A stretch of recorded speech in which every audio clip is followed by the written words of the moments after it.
होना, दिनकर की जमीन पर होना और वहां पर कविता सुनाना केवल कविता कर्म नहीं है बल्कि जिम्मेदारी है। और एक बड़ा महत्वपूर्ण काम सौंपा है दैनिक जागरण ने हम लोगों के लिए कि हम यहाँ आके कविता सुना रहे हैं। आप लोग हमेशा अखबार को सहयोग करते रहिएगा, इसलिए करते रहिएगा क्योंकि इस देश में मीडिया का जो थोड़ा बहुत इकबाल बचा हुआ है, थोड़ा बहुत जो इकबाल बचा हुआ है वो अखबारों में ही बचा हुआ है। क्योंकि आपको अखबार में लिखने वाले कम से कम उछलते कूदते चिल्लाते नस फुलाते हुए नहीं दिखते हैं, नौटंकी करते हुए नहीं दिखते। आप समझिए कि कम से कम अखबार के पत्रकार प्लास्टिक का थर्मोकोल का चांद बना के प्लास्टिक का त्रिपाल पहन के चंद्रयान पर जाने का नाटक करता हुआ तो नहीं दिखता है।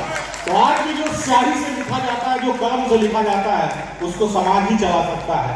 और बार बार शंभू जी कह रहे थे कि आप लोग खा पी रहे हैं, जनता खा पी रही है, जनता खा पी रही है। सुनिए भैया, पहली बार में जनता को खाते पीते देख रहा है।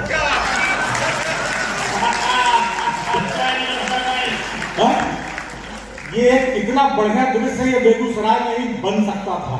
और जागरण को इस बात के लिए बधाई कि जहां दिन भर जनता खैनी खाते हुए बोलती है सब खा लेते हो, वहां आप खा रहे हैं। ये बहुत बड़ी बात है। आप खाते पीते रहिए और हमेशा खाते रहिए, यही तो लोकतंत्र चाहता है। हाँ, देखिए दिनकर की जमीन पर होना, मैं कह रहा था कि हमारे उम्र के युवाओं के लिए दिनकर एक महापुरुष नहीं है केवल। ये हर कवि का ये काम नहीं है कि वो केवल आपको याद दिलाए कि बेगूसराय दिनकर की जमीन है। हिंदुस्तान के किसी भी मंच पर आप जाइए तो दिनकर को खड़ा होना आवश्यक है। उसका कारण अमीर खुसरो अपने समय में दुनिया के सबसे प्रतिभाशाली शायर थे। उनके आसपास की फारसी में कोई लिखने वाला नहीं था, उनकी प्रतिभा निसंदेह थी। लेकिन अमीर खुसरो ने अपनी सारी प्रतिभाएं सात सुल्तान की दरबारी में खत्म कर दी। और हम अमीर खुसरो को चंद शेरों के लिए जानते हैं। लेकिन वहीं उसके समानांतर कुछ 100 वर्षों के बाद तुलसी बाबा आते हैं। उन्होंने राजमहल छोड़ा और कुटिया पकड़ ली तो रामचरितमानस निकल के आता है।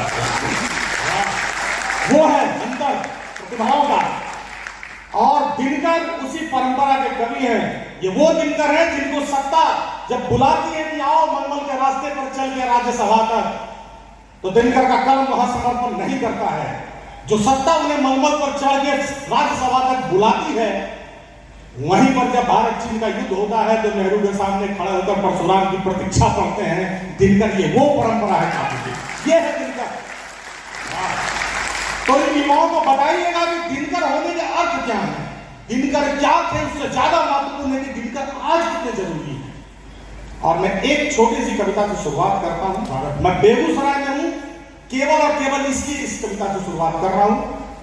अगर मैं किसी दूसरे जगह होता, मैं अभी और जागरण के कवि सम्मेलन में पढ़ूंगा, मैं आपसे वादा करता हूं कि मैं इस कविता की शुरुआत कहीं नहीं करूंगा, मैं केवल बेगूसराय में कर रहा हूं।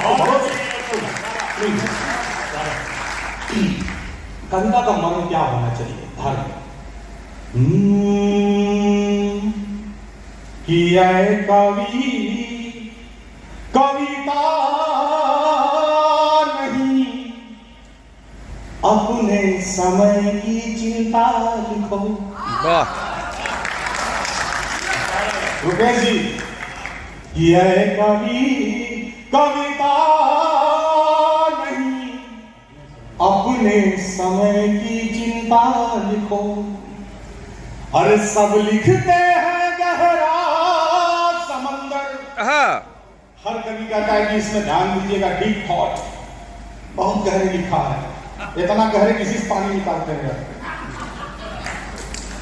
हे श्रोता कहीं घुसने की हो, हंसी ने की, सुनने वाला बचता है, नजदीक नहीं जाना, बहुत गहरा है कवि।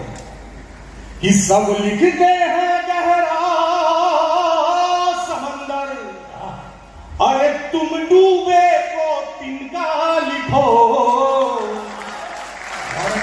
अरे कवि कविता नहीं, अपने समय की चिंता लिखो। बहुत बहुत धन्यवाद। और क्या है कि तेरी मेरी बात नहीं है, अरे किसके हिस्से रात नहीं, बस तेरी मेरी बात नहीं है, किसके हिस्से रात नहीं है। अरे चांद सितारे सब लिखते हैं, चांद सितारे सब लिखते हैं, तुम कोई सूरज दिन का लिखो। कभी कविता नहीं, अपने समय की चिंता को। बेगूसराय वालों, आप जरा सोचिएगा, सिमरिया घाट पे खड़ा होइए जहां गंगा समुद्र की तरह दिखती है।